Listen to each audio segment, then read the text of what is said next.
days before Punjab votes, two of its players, Congress's Chief Minister Charanjit Singh Channi and Union Home Minister Amit Shah of the BJP, have found themselves exchanging letters about a third, Delhi Chief Minister Arvind Kejriwal of Aam Aadmi Party. Responding to an appeal by Mr. Channi based on allegations of Arvind Kejriwal being a separatist sympathizer recently floated by former Aam Aadmi Party leader Poet Kumar Vishwas, Amit Shah has written back that the charges will be investigated seriously. The Aam Aadmi Party chief, however, has said that he sees the bonhomie between the two political opponents as little more than a comedy. I have learned the central government called up Mr. Channi to write the letter last evening and demand an investigation. Over the next 2 days, the National Investigation Agency will register an FIR against me, Arvind Kejriwal said. He further said, I welcome all the FIRs, but if this is how the central government deals with the security of the country, then I am quite worried about it. They have made national security a comedy. No agency found anything on me even after all these raids, and one day the PM realizes that a huge risk I am after a poet reads out a poem, he said. Chitra Ramakrishna, the former head of the country's largest stock exchange, was questioned by the CBI at her Mumbai home for over 12 hours over a market manipulation case.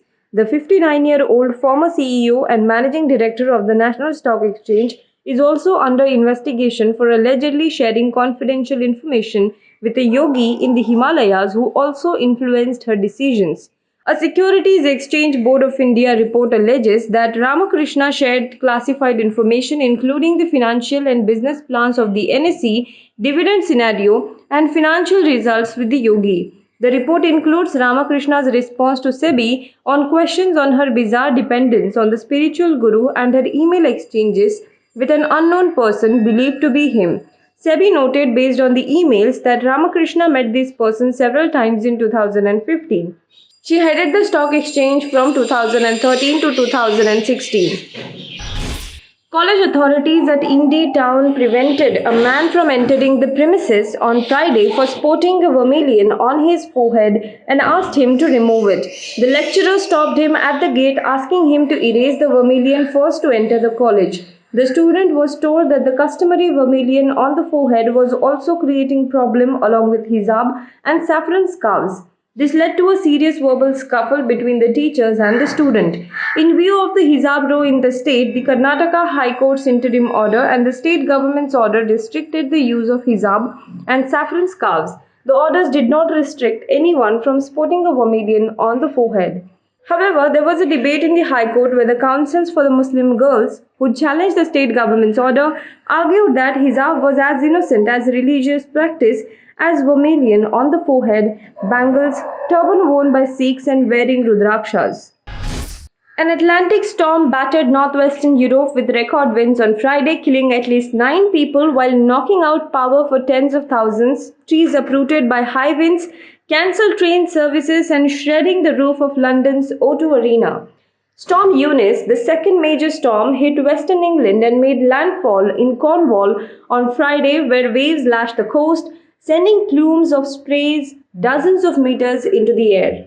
The UK Weather Service said a gust provisionally measured at 122 mph, that is 196 kph, thought to be the strongest ever in England, was recorded on the Isle of Wight as Storm Eunice swept across the country's south.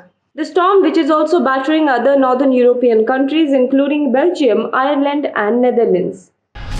In one of the worst post-Cold War crises, Russia wants to stop Kyiv joining NATO and accuses the West of hysteria, saying it has no plans to invade, while the United States and allies are adamant the military build-up continues.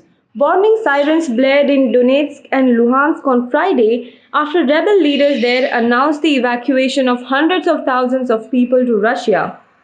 Russia's Vladimir Putin has decided to invade Ukraine within days. This is what US President Joe Biden said on Friday after separatists backed by Moscow told civilians to leave breakaway regions on buses, a move the West fears is a part of pretext for an attack.